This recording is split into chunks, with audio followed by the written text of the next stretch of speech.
떠나가는 배. 박용철. 나도야 간다. 나의 이 젊은 나이를 눈물로야 보낼 거냐. 나도야 가련다. 아득한 이 항구인들 손쉽게야 버릴 거냐.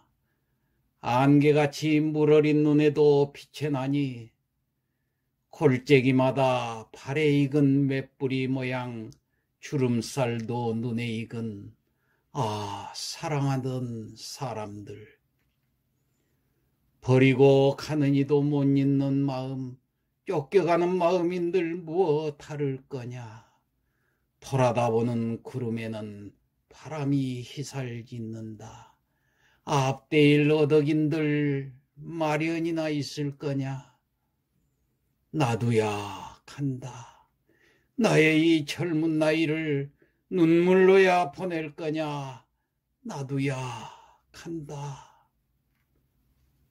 네, 1904년에서 1938년까지 이 34년이라는 짧은 생애를 살다 간 시인의 본관은 충주, 아호는 용화, 전라남도 광산, 지금의 광주광역시 광산구 출신입니다. 아버지 박하준과 어머니 고광고씨의 4남매 중에 장남입니다. 1916년 광주공립보통학교를 졸업하고 이듬해 희문의숙에 입학하였다가 바로 배제학당으로 전학을 하였습니다. 그러나 1920년 배제학당 졸업을 몇 달 앞두고 자퇴를 해서 귀향을 하였던 것입니다. 그 뒤 일본 동경의 아오야마 학원, 청산학원이죠. 중학부를 거쳐서 1923년 도쿄 외국어학교 동문학과에 입학하였으나 관동 대지진으로 학업을 중단하고 귀국을 하였습니다. 이어서 연희전문학교에 입학하였으나 몇 달 만에 자퇴를 하였습니다. 16살 때 울산 김씨 김회숙과 혼인을 하였다가 1929년 이혼을 하고 1931년 5월 누이 동생 박봉자의 이화여자 전문학교 친구였던 임정희와 재혼을 하였습니다. 재학 중에 수리 과목에 재능을 보였는데 문학에 관심을 가지게 된 것은 아오야마 학원 재학 때 사귄 김영랑과 교우로 관계하면서 비롯되었습니다.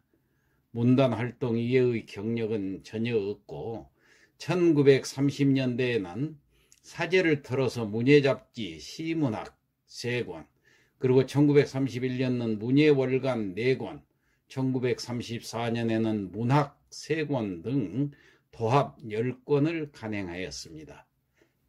그리고 1938년 삼천리 문학에 발표된 시적 변용에 대해서라는 논문은 지금도 널리 읽혀지는 그의 대표적인 평론으로서 그의 시작 이론을 잘 드러내고 있습니다.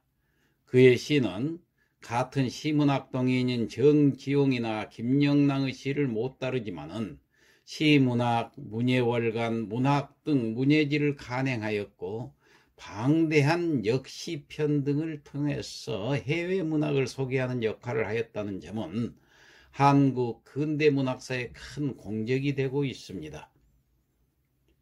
지나치게 서구문학 사조에 편향되어 홀류를 이루었던 1920년대 문단을 크게 전환시켜서 살과 피의 결정으로 이루어진 보다 높은 차원의 시 창작, 즉 민족 언어의 완성이라는 커다란 과제를 제시하였던 것입니다. 유해는 고향 광주광역시 광산구 송정동 우산리에 안장되어 있고 광주공원에 영랑의 시비와 함께 그의 시비도 건립되어 있습니다. 시비에는 대표작 떠나가는 배의 한 절이 새겨져 있습니다. 이 시는 1930년대 식민지 현실 속에서 한 젊은이가 겪어야 했던 정신적 갈등을 염두에 두고 읽어야 할 것입니다. 그는 젊은 나이를 무기력하게 눈물로만 보낼 수는 없어서 어디론가 새로운 세계를 찾아 떠나고자 하지만은 특별한 목적지가 따로 있는 것도 아닌 터라 막상 떠나려고 하니 여러 가지 것들이 마음에 걸립니다.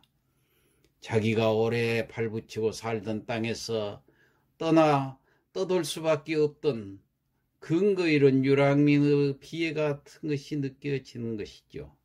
즉 이별, 망명으로 떠나는 배를 제재로 해서 고향과 정든 사람들을 떠나는 슬픔, 일제에서 조국을 떠나는 울분과 피해를 주제로 삼고 있습니다. 구성을 살펴보면 사음보 율격으로 수미상관법 반복법을 사용하고 있는데 첫째 1년에서는 화자의 결연한 의지가 나타납니다. 즉 조국을 떠나고 싶은 마음의 그 의지이죠. 두 번째 연에서는 화자의 안타까운 미련이 나타나 있습니다. 즉 항구에 대한 미련이지요. 세 번째 연에서는 화자의 의지와 동요가 나타나는데 이 의지와 동요는 지향 없이 떠나는 그 슬픔이 서려 있습니다. 자, 사연에서는 화자의 결연한 의지와 다짐이 또 다시 나타나는데 이것은 어떤 의지와 다짐이냐, 떠나고 싶은 마음을 강조하고 있는 거죠. 자, 이렇게 이 시가 말하고 싶어 한 것은 한마디로 쫓겨가는 마음입니다. 그것은 파인 김동환이 눈이 내리는 이를 통해서 보여준 그 정경, 이용학의 시에 나타나는 유랑민의 비유와 같이 우리 민족이 제 땅에서 유배당했듯이 북간도나 만주 등지로 떠돌 수밖에 없던 그 식민지 현실의 뿌리 뽑힌 삶의 모습을 연상케 합니다. 특히 첫 구절 나두야와 같은 의도적인 띄어쓰기는 낯설게 하기를 통해 독자들의 시선을 집중시키고 있으며 시적 의미를 효과적으로 전달하고 있습니다. 다시 말해서 시인은 의도적으로 띄어쓰기를 함으로써 낯설게 하기 효과와 함께 머뭇거리는 화자의 마음, 떠나기로 결정한 화자의 심리를 잘 표현하고자 했습니다. 고로 떠나가는 배의 그 상징적 의미는 화자의 처지를 드러내는 객관적 성강물이라고 하겠습니다. 이 연에서 희살 짓는다라는 뜻은 짓궂게 이를 회방놓는다는 뜻으로 해살 짓는다의 전라도 사투리입니다. 시인은 젊은 나이를 눈물로만 보낼 수 없어서 사랑하는 사람들을 두고 떠나야 하는 그 심정을 항구를 떠나는 배에 비유하며 노래를 합니다. 인생은 끝없는 고해와도 같은 것이라는 생각에 연유하는 그 비유가 되는 것입니다. 앞대일 언덕, 즉 목적지가 따로 있는 것도 아니고 그냥 쫓겨가는 마음, 그래서 그것은 우울한 항해일 수밖에 없습니다. 그래서 자기가 발붙이고 살아온 터전을 돌아다 보지만은 바람이 해살지어 그것마저도 구름에 가리운 채 어둡기만 합니다. 그러므로 나의 이 젊은 나이를 눈물로야 보낼 거냐라는 결연한 의지도 그저 말일 뿐일 뿐, 식민지 현실 속에서 겪어야 할 한 젊은이의 그 정신적 갈등이 가슴 아프게 느껴져 옵니다.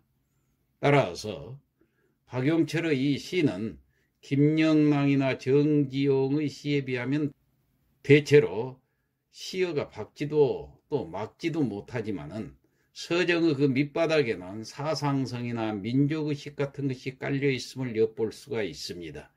결론적으로 떠나가는 배는 암울한 현실에서 고향을 떠나가야 하는 그 상황에서의 절박함과 안타까움, 그리고 고향에 대한 미련과 아쉬움이 주된 정서인 작품으로 예상적이고 의지적인 태도를 가지고 있는 작품이라고 볼 수 있습니다.